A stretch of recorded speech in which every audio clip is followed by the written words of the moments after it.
Start करते हैं। देखिए, तो जब हम ऑर्गेनिक कन्वर्जन्स की बात करते हैं, हमारे पास दो तरह के रिएक्शंस आते हैं, ठीक है। एक आता है एसेंट ऑफ सीरीज, राइट, जहां पर हम क्या कार्बन चेन में नंबर ऑफ कार्बन बढ़ाते हैं, जैसे 2 कार्बन वाले कंपाउंड से आप 4 कार्बन वाला या 3 कार्बन वाला, ठीक है। तो ऐसे रिएक्शन जहां पर आप नंबर ऑफ कार्बन एटम्स बढ़ा रहे हैं, नेक्स्ट हायर होमोलोग्स क्रिएट कर रहे हैं, ठीक है, तो length of carbon chain is increase. तो लिख देते हैं यहाँ पे एसेंट ऑफ सीरीज में length of carbon chain is increased, ठीक है। और दूसरी तरह का रिएक्शन आपके पास होता है डिसेंट। तो second is descent of series. तो डिसेंट ऑफ सीरीज में हम नंबर ऑफ कार्बन कम करते हैं, ठीक है। तो length of carbon chain is reduced और डिक्रीज्ड, राइट। तो सबसे पहले हम स्टार्ट करने वाले हैं हमारा रिएक्शन एसेंट ऑफ सीरीज के साथ कि नंबर ऑफ कार्बन बढ़ाने के लिए हम क्या क्या कर सकते हैं, ठीक है। तो हमारा टॉपिक है एसेंट ऑफ सीरीज।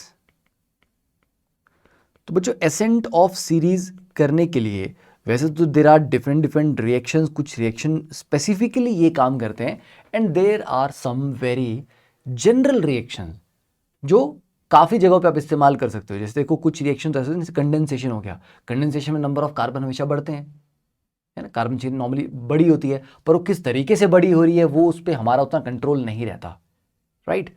और कईयों में जैसे आप कार्बन इंसर्शन कहीं पे करते हैं तो उससे भी आपकी कार्बन चेन ऑब्वियसली बढ़ेगी, but they are very specific, उसको आप हर कहीं इस्तेमाल नहीं कर सकते, ठीक है। पर कुछ ऐसे रिएक्शन होते हैं जिनको बहुत सारे केसेस में बार बार इस्तेमाल करते हैं।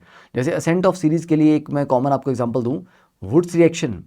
तो वुड्स रिएक्शन को यूज करके हम काफ़ी बार चेन रिएक्शन की लेंथ बढ़ा सकते हैं, पर ऑफ कोर्स वुड्स रिएक्शन में हमारा जो रिएक्टेंट है वो अल्काइल हैलाइड होना चाहिए, ये बात हमें पता है, पर फिर भी वुड्स रिएक्शन एक ज़्यादा कॉमनली यूज़ किए जाने वाला रिएजेंट है या रिएक्शन है साइनाइड ग्रुप को यूज़ करके।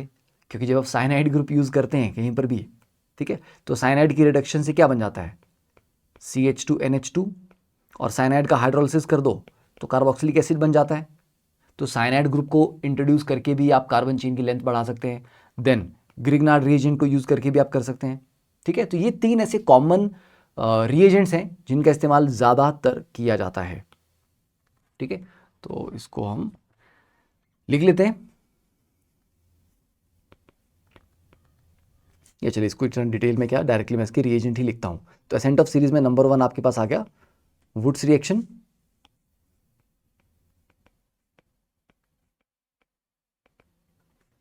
नंबर 2 इज थ्रू साइनाइड, ठीक है।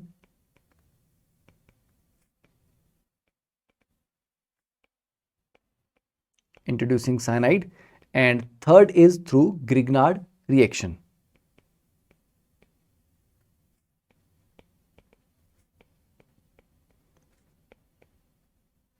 तो ये 3 तरीके हैं। तो हम देखेंगे सेम रिएक्शन को इन तीनों तरीकों से हम कैसे अचीव कर सकते हैं, या सेम आउटपुट को इन तीनों तरीकों से हम कैसे अचीव कर सकते हैं। तो पहले तो इन तीनों के बारे में जनरल सा आइडिया ले लेते हैं। वैसे तो आई नो कि आपको जनरल आइडिया होगा डेफिनेटली इसके बारे में, पर फिर भी चलिए, ठीक है। तो पहले वुड्स की अगर हम बात करें तो वुड्स रिएक्शन में हमारे पास क्या रिक्वायरमेंट रहती है या किस तरह का रिएक्शन का फ्लो रहता है। देखिए, हमारे पास जैसे अल्केन है RH, तो अल्केन को आपको सबसे पहले हेलोजन में, मतलब हेलोजन के साथ रिएक्ट करके अल्काइल हैलाइड में कन्वर्ट करना पड़ेगा। तो हेलोजन के साथ बच्चे जब भी आप रिएक्शन करवाते हैं, आपने देखा होगा कि आप सनलाइट की प्रेजेंस नॉर्मली होती है, जैसे क्लोरीन के साथ रिएक्शन करवाना है तो क्लोरीन सनलाइट की प्रेजेंस में रिएक्ट करता है, ब्रोमीन के साथ हीट करना पड़ता है, ठीक है। तो इसलिए मैं X2 साथ में HNO ले रहा हूँ, सनलाइट की प्रेजेंस में आपने रिएक्शन करवाया और RX बना दिया, अल्काइल हैलाइड में कन्वर्ट कर दिया। अब इसको हम sodium in the presence of dry ether, dry ether यहाँ पर सॉल्वेंट होता है, ठीक है। तो RX आपका किस में कन्वर्ट हो जाएगा, RR, राइट, डबल हो गया ना, कार्बन चेन डबल होगी। तो ये हमारा फोकस रहता है। तो कोई भी आपके पास अल्केन है उसको आपको अल्काइल हैलाइड में कन्वर्ट करना पड़ेगा, ठीक है। दूसरा तरीका साइनाइड वाला क्या होता है, साइनाइड वाले में क्या होता है, इंट्रोड्यूसिंग साइनाइड में हमारे पास जनरली जैसे मान लीजिए अल्कोहल आपके पास शुरू में है, ROH है, तो ROH को आपको अल्काइल हैलाइड में कन्वर्ट करना है। अब या तो आप देख लीजिए PBr3 से ट्रीट कर लीजिए, तो आप RBr में इसको कन्वर्ट कर लेंगे, ठीक है, या फिर आप फॉस्फोरस प्लस I2 से ट्रीट कर लेंगे तो RI है ना, आयोडाइड में कन्वर्ट हो जाएगा। तो देर आर डिफरेंट मेथड जिनके थ्रू आप इसको क्लोराइड, ब्रोमाइड, आयोडाइड में कन्वर्ट कर सकते हो। उसके बाद आपको क्या करना है, इसको अल्कोहलिक KCN से ट्रीट करना है। KCN से ट्रीट करने पे आपके RCN बन जाएगा साइनाइड, और साइनाइड के बाद आप फिर आपकी इच्छा भैया LAH के साथ अगर आप इसको ट्रीट कर दें तो LAH ले लीजिए, या फिर sodium in the presence of alcohol ले लीजिए, या फिर SN in the presence of HCl, tin plus HCl ले लीजिए, या Fe प्लस HCl ले लीजिए, they are good reducing agent. तो ये RCH2NH2 में कन्वर्ट हो जाता है। और साइनाइड को अगर हम पूरी तरह से हाइड्रोलाइज कर दें H3 पॉजिटिव के साथ तो ये RCOOH में कन्वर्ट हो जाता है, कार्बोक्सिलिक एसिड में, ठीक है। तो साइनाइड के साथ फर्दर इस तरह के प्रोसेसेस किए जा सकते हैं, राइट। और इवन ये जो RCH2NH2 आपको यहाँ पे मिल रहा है, इससे वापस से अल्कोहल बनाया जा सकता है। कैसे? इसको अगर आप NaNO2 प्लस HCl, मतलब डायजोटाइजेशन, डायजोनियम आयन, डायजोनियम सॉल्ट बनाने के लिए जो यूज करते थे आप, बेंजीन डायजोनियम क्लोराइड, ठीक है। तो बेटा NaNO2 प्लस HCl ले लीजिए, या फिर HNO2, ठीक है, तो HNO2 बोल दीजिए, या फिर NaNO2 प्लस HCl बोल दीजिए।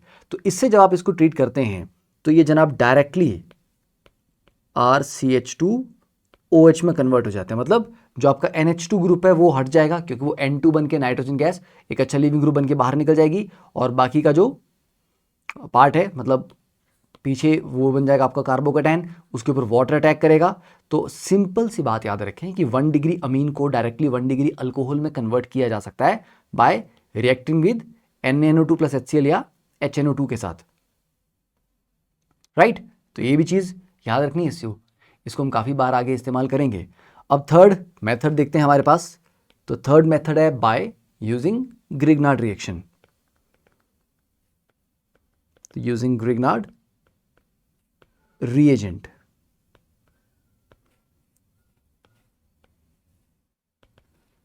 तो देखिए ग्रिग्नार्ड रिएजेंट को यूज करके हम यहाँ पे क्या करवाएंगे। अब ग्रिग्नार्ड रिएजेंट के पास क्या चाहिए? अगर आपके पास डायरेक्टली अल्काइल क्लोराइड ब्रोमाइड है तो बहुत अच्छी बात है। अगर अल्कोहल है तो आप उसको पहले RBr में कन्वर्ट कर लीजिए या RI में कन्वर्ट कर लीजिए। अब RBr को आप magnesium in the presence of dry ether, क्योंकि ग्रिग्नार्ड रिएजेंट एक बहुत स्ट्रॉन्ग बेस और एक बहुत स्ट्रॉन्ग न्यूक्लियोफाइल होता है, तो पानी या मॉइस्चर तो बिल्कुल भी प्रेजेंट नहीं होना चाहिए, ठीक है। तो ड्राई ईथर एक ऐसा सॉल्वेंट है जो उसको स्टेबलाइज करके रखता है। तो RMgBr यहाँ पे बन गया। अब RMgBr में अल्काइल और मैग्नीशियम के बीच में क्या होता है? देखो, कार्बन और मैग्नीशियम के बीच में कार्बन इज मोर इलेक्ट्रोनेगेटिव, तो कार्बन के ऊपर पार्शियल नेगेटिव चार्ज रहेगा, मतलब R ग्रुप के ऊपर, और मैग्नीशियम के ऊपर आएगा पार्शियल पॉजिटिव चार्ज। तो जब भी ये बॉन्ड टूटेगा R नेगेटिव अलग होगा और MgBr पॉजिटिव अलग होगा। और ये जो R नेगेटिव है, it is a very strong base and a strong nucleophile as well. तो डिपेंड करता है कि सामने रिएक्शन में एसिडिक एनवायरनमेंट है तो ये एज अ बेस काम करेगा, या कोई इलेक्ट्रोफिलिक सेंटर है तो ये एज अ न्यूक्लियोफाइल काम करेगा, ठीक है। अब ये RMgBr जनाब, अगर मान लीजिए HCHO से आप इसको ट्रीट करते हैं, ठीक है, ये कार्बोनिल आपका, तो ये R नेगेटिव यहाँ से एज ए न्यूक्लियोफाइल अटैक करेंगे, ये ग्रुप ऊपर शिफ्ट हुआ, तो ये RCH2O नेगेटिव MgBr बनेगा पहले, ठीक है, क्योंकि ये तो CH2 हो गया और ये ऊपर शिफ्ट हो जाएगा तो O नेगेटिव, ये वाला पार्ट, तो यहाँ से सिर्फ R आ रहा है, ठीक है। इस वाले पार्ट का बना CH2O नेगेटिव, और O नेगेटिव के साथ ये जो MgBr था ये अटैच हो जाएगा, और इसको जब आप वाटर के साथ आगे ट्रीट करते हैं, या फिर आप बोल दीजिए कि इसका हाइड्रोलिसिस कर देते हैं, तब ये RCH2OH में कन्वर्ट हो जाता है, ठीक है। तो आपने बेसिकली क्या किया? ROH को RCH2OH में कन्वर्ट कर दिया, एक मतलब नेक्स्ट हायर होमोलोग में आपने इसको कन्वर्ट कर दिया है, ठीक है। तो एक तो ये तरीका हो गया। दूसरा एक और तरीका है, मान लीजिए अगर आप इसको इपॉक्साइड के साथ ट्रीट करते हैं, ठीक है, जैसे ये आपके पास इपॉक्साइड है, तो ये जनाब अगर इसके ऊपर यहाँ अटैक करेंगे, क्योंकि सिमेट्रिकल है, ठीक है, तो देखना कार्बन चेन और लंबी होगी। तो R का अटैक हुआ इस CH2 पे, ये वाला बॉन्ड टूटा, तो अब क्या बनेगा? R फिर CH2, फिर आगे एक और CH2, फिर O नेगेटिव MgBr। ठीक है, तो अब हमने 2 CH2 यहां पर ऐड कर लिए। HCHO के साथ रिएक्ट किया था तो सिर्फ एक CH2 आपको मिला। इपॉक्साइड के साथ ट्रीट करने पे आपको 2 CH2 मिल रहे हैं। फर्दर आप इसको एसिडिक मीडियम में डालेंगे तो RCH2 CH2OH। और अब इसी से आपको एक और चीज़ का आइडिया लगा होगा कि सर इसी इपॉक्साइड को अगर हम सिमिट्रिकल की जगह सर यहाँ पर H हटा के एक CH3 लगा दें तो ऐसा भी कर सकते हैं आप, थोड़ी और वेरिएशन आ जाएगी उसमें। तो अभी क्योंकि ये सिमिट्रिकल था तो दोनों कार्बन में से किसी भी एक के ऊपर अटैक करना बराबर, मतलब बराबर पॉसिबिलिटी है। बट अगर मान लीजिए यहाँ पर H हटा के मैं CH3 लगा देता तो इन दैट केस अटैक उस कार्बन पे किया जाता है जहां पर हिंड्रेंस कम हो, मतलब भीड़ भाड़ कम हो, जिसके साथ कम ग्रुप लगे हो, मतलब ऑब्वियसली यही वाला कार्बन।